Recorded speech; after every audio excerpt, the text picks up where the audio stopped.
ایک صحابی کی سٹوری آتی ہے. الاحناف ابن قیس جو ہے یہ تابعی ہیں. تابعی سمجھتے ہیں کون ہوتا ہے؟ جس نے صحابی سے ملاقات کی ہو, ٹھیک ہے, جس نے نبی صلی اللہ علیہ وسلم کو نہ دیکھا ہو لیکن صحابہ کو دیکھا ہو. ایک تابعی ہے الاحناف ابن قیس.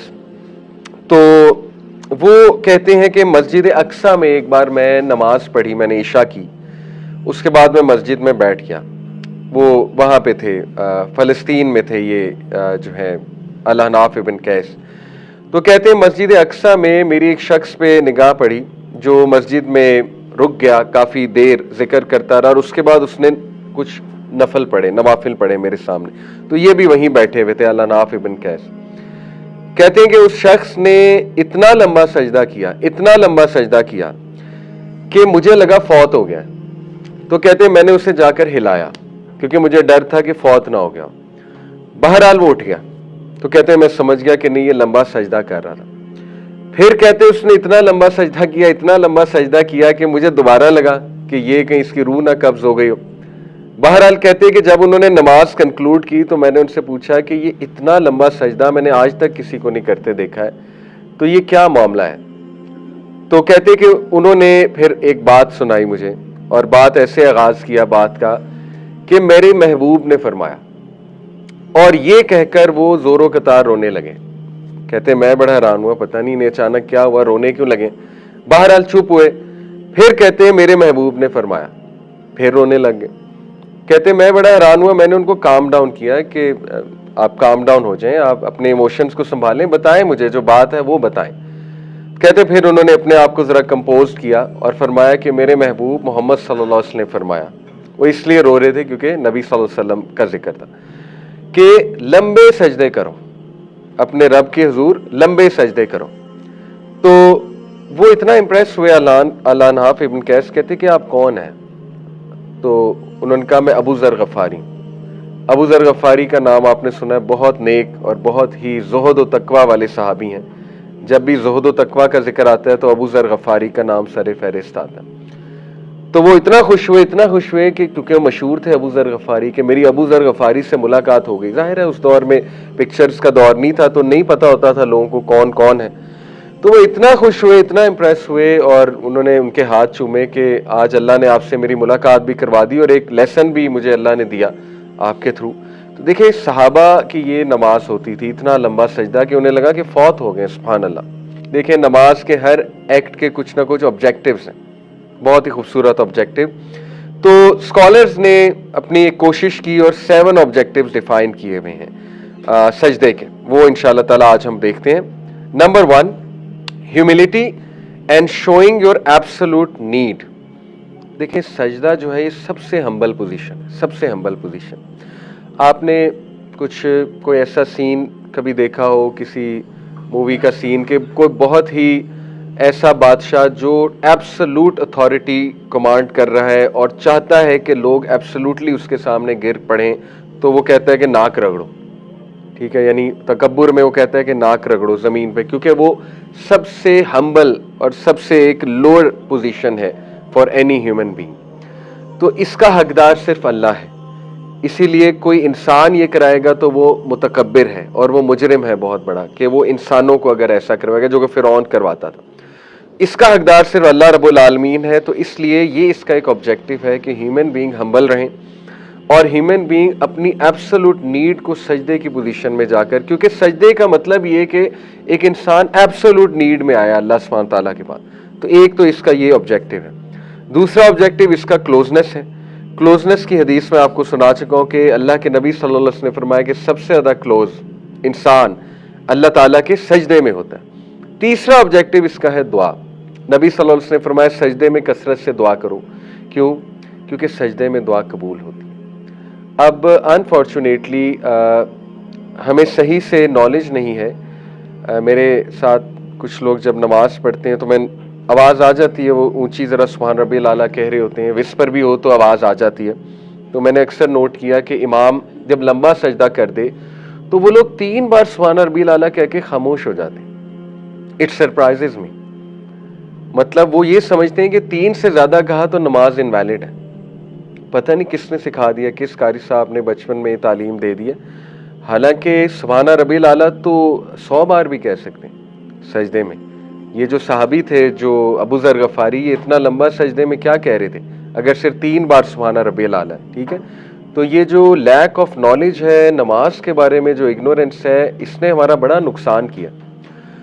کئی لوگوں کو یہ مسکنسیپشن ہے کہ درود ابراہیمی کے بعد صرف ایک دعا کر سکتے ہیں, اور وہ دعا ہے ربی جعلنی مقیم الصلاۃ ومن ذریتی. بہت زبردست دعا ہے, امیزنگ دعا, لیکن ان کو پتہ نہیں کس نے سکھا دیا کہ اس کے علاوہ دعا ہی کوئی نہیں کر سکتے, اور اس کے علاوہ کوئی دعا کریں گے تو نماز انویلڈ ہو جائے گی. تو بہرحال یہ مسکنسیپشنز کو ہم نے ایڈریس کرنا ہے, اسی لیے ہماری نمازوں میں جان نہیں ہے. پھر ایک اور مسکنسیپشن, اب ایک ینگسٹر نے نئی نماز شروع کی تو ہم اسے کہتے ہیں پہلے پچھلی پڑھو. وہ بیچارہ ابھی کی نہیں پڑھ پا رہا, اسے کہہ رہے ہیں پچھلی پڑھ کے آؤ, تو وہ کہے گا پھر چھوڑو. اور یہی وجہ ہے بہت سے ینگسٹرز کیوں نہیں نماز پڑھتے, کیونکہ وہ کہتے ہیں یار پہلی پچھلی پڑھنی پڑے گی. یہ بالکل اسی طرح دیکھیں, یہ کہیں سے نہیں ثابت کہ آپ نے پہلی پچھلی نمازیں پڑھنی, نہ ہی قضائے عمری جیسی کوئی چیز ہے, وہ بھی بس لوگوں نے بنا دی, آلدو اس کی ایک ضعیف حدیث سے دلیل ملتی ہے, لیکن ضعیف حدیث ہے. ثابت یہی ہے کہ آپ نماز شروع کر دو اور اپنے نوافل بڑھاؤ انشاءاللہ. اور جو 12 سنتیں آپ دن میں پڑھتے ہو, بلکہ اور بھی بہت سی سنتیں ہیں انشاءاللہ تعالی. تو جیسے دیکھیں ضحیٰ پریئر ہے جو فجر کے بعد, سورج نکلنے کے بعد سے لے کے ظہر سے پہلے پڑھی جا سکتی 2 رکعت, وہ پڑھنی چاہیے انسان کو. تو بہت سے اور نوافل ہیں. عصر سے پہلے دیکھیں 2 طرح کی سنت ہیں, سنہ مؤکدہ اور سنہ غیر مؤکدہ. سنہ مؤکدہ 12 ہے, سنہ غیر مؤکدہ 10 ہیں جو حدیث سے ثابت. مؤکدہ کا مطلب ہوتا ہے ہائیلی ریکمینڈڈ, اور غیر مؤکدہ کا مطلب ہے کہ ٹھیک ہے کبھی پڑھ لی کبھی نہ پڑھی. مؤکدہ سننا آپ ریگولر چھوڑیں گے تو آپ کو گناہ مل سکتا ہے. ریگولر اگر چھوڑیں گے, کبھی کبھی چھوٹ گئی فائن, ریگولر عادت بنا لیں گے تو گناہ ملتا ہے, گناہ ملنے کے چانسز ہیں. ٹھیک ہے, یہ ایک فرق ہے مؤکدہ اور غیر مؤکدہ میں. مؤکدہ 12 کیسے ہیں, 2 سنت فجر کی, ظہر میں 4 سنتیں, اور ظہر پڑھ کے 2 سنتیں, کتنی ہو گئی ٹوٹل 8. مغرب کی 2 10, عشاء کی 2 12. یہ 12 ہے سنہ مؤکدہ. جو یہ 12 سنت پڑھے گا, نبی صلی اللہ علیہ وسلم نے فرمایا اللہ جنت میں اس کے لیے ایک اسپیشل محل بنائے گا. غیر مؤکدہ کیا ہے؟ غیر مؤکدہ میں سب سے پہلے ظہر کی طرف آئیں تو 2 رکعت نفل, وہ غیر مؤکدہ 2 رکعت اور پڑھے نبی صلی اللہ علیہ وسلم نے, وہ آتا ہے. اس کے بعد عصر سے پہلے 4 رکعت ہیں, وہ 2 کر کے بھی پڑھے اور 4 بھی پڑھے. ٹھیک ہے, عصر سے پہلے, وہ غیر مؤکدہ سننا ہے, ثابت ہے نبی صلی اللہ علیہ وسلم نے پڑھے, تو وہ کتنے ہو گئے 6. اس کے بعد مغرب کی نماز سے پہلے 2 پڑھے. آپ نے دیکھا ہے جب آپ عمرہ یا حج کرنے گئے ہو مسجد حرم میں, بہت سے لوگ اٹھ کے مغرب کی نماز سے پہلے 2 رکعت پڑھ رہے ہوتے ہیں, اور کئی مساجد میں بھی آپ نے دیکھا. انفارچونیٹلی سب کانٹیننٹ میں ٹرینڈ نہیں ہے, لیکن آپ عرب کنٹریز میں جائیں گے تو امام اذان کے بعد اچھا خاصا گیپ دیتا ہے مغرب کی نماز میں, تاکہ یہ لوگ وہ غیر مؤکدہ سنت پہ عمل کر سکیں. ٹھیک ہے, مسجد نبوی میں بھی آپ نے نوٹ کیا ہوگا لوگ 2 رکعت مغرب سے پہلے پڑھتے ہیں, اور پھر عشاء سے پہلے ہے 2 رکعت. تو یہ 10 غیر مؤکدہ ہیں اور 12 مؤکدہ ہیں.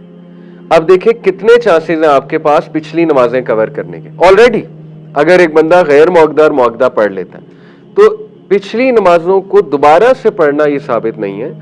لیکن یہ بہت بری بات ہے کہ پچھلی نمازیں چھوٹی ہیں. اس کا یہ مطلب نہیں ہے کہ ایک بندہ جو ہے وہ چھوڑتا رہے اور بس ایک آدھا دن پڑھ لے. نہیں, پچھلی نمازیں چھوڑنا بری بات ہے, لیکن آپ استغفار کریں, انشاءاللہ اللہ معاف کرے گا, اور اگلی نمازوں پہ فوکس کریں, اگلی زندگی کو بہتر بنائیں, اور اپنے نوافل بڑھائیں, اپنی سنت بڑھائیں, انشاءاللہ اللہ وہاں سے ضرور کور کر دے گا. ٹھیک ہے, تو یہ ہے بات اصل میں.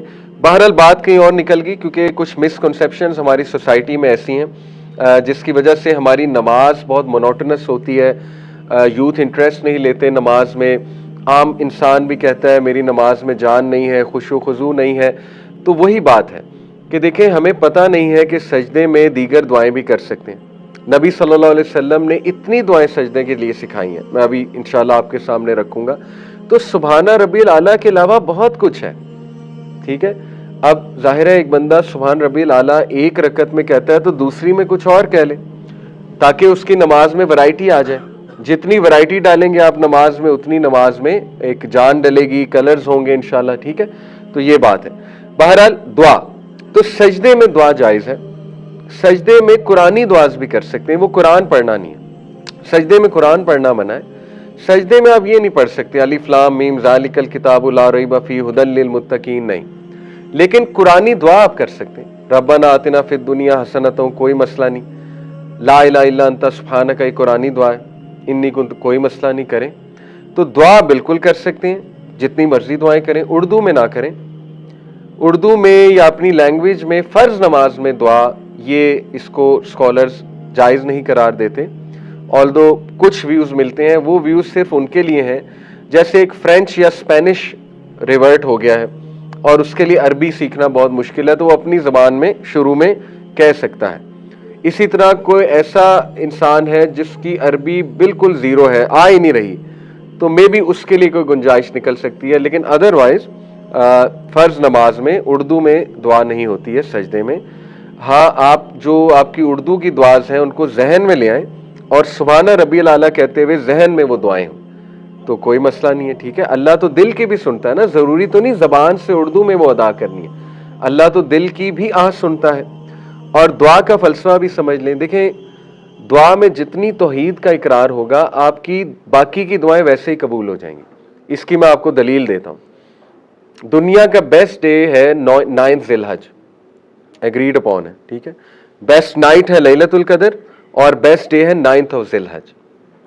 اللہ کے نبی صلی اللہ علیہ وسلم نے 9 ذی الحج میں جب عرفات کے میدان میں تھے، عرفات کا میدان is one of the most blessed area on earth, اور اس دن عرفات میں موجود جب نبی صلی اللہ علیہ وسلم نے حج کیا تو اللہ کے نبی صلی اللہ علیہ وسلم نے صحابہ کو کون سی دعا سکھائی تھی؟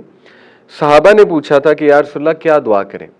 اللہ کے نبی صلی اللہ علیہ وسلم نے، کیونکہ اس دن دعا قبول ہوتی ہے، پکی بات ہے، اللہ کے نبی صلی اللہ علیہ وسلم نے کہا وہ دعا جو میں نے اور میرے تمام بھائیوں نے یعنی تمام انبیاء نے اس دن کی 9 ذی الحج، حج کے موقع پہ، وہ ہے لا الہ الا اللہ وحدہ لا شریک لہ لہ الملک ولہ الحمد وہو علی کل شیء قدیر. اور یہ اتنی بار پڑھی نبی صلی اللہ علیہ وسلم نے اس دن. اب اس کا جب آپ ترجمہ دیکھیں گے تو ایک پاکستانی شخص سمجھے گا کہ اس میں طلب تو ہے نہیں، یہ تو دعا ہی نہیں ہے. ہم تو کہیں گے یہ تو ذکر ہے، تو ہم تو شک میں پڑ جائیں گے، یہ تو دعا ہی نہیں ہے، اس میں تو طلب ہی کہیں نہیں.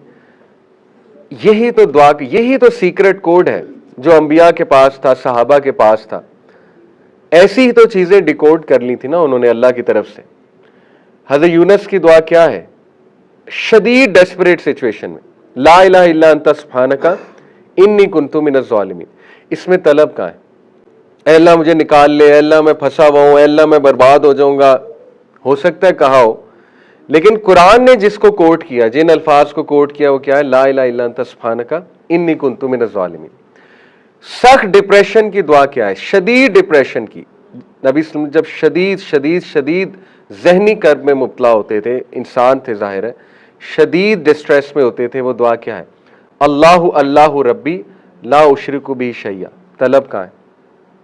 نبی صلی اللہ علیہ وسلم جب شدید ڈسٹریس میں ہوتے تھے کہتے تھے لا الہ الا اللہ العظیم الحلیم، لا الہ الا اللہ رب العرش العظیم، لا الہ الا اللہ رب السماوات و رب الارض و رب العرش الکریم. طلب کہاں ہے؟ جتنی پروفیٹک دعاز ہیں ان میں طلب کم ہے، توحید کا اقرار زیادہ ہے. طلب میں کوئی مسئلہ نہیں ہے، بالکل کریں. اس کا ہرگز یہ مطلب نہیں کہ طلب نہیں، طلب بھی تو اللہ سے ہی کرنی ہے نا، کھول کے بیان کریں، نو ایشو. لیکن سیکرٹ کوڈ یہ ہے کہ جتنی توحید بیان کریں گے اپنی دعاؤں میں، آپ کی طلب والی دعاز ویسے ہی قبول ہو جائیں گی. یہ انبیاء کے بتائے ہوئے نسخے ہیں، انبیاء کے تھرو اللہ نے قرآن مجید میں بتائے ہیں. ٹھیک ہے.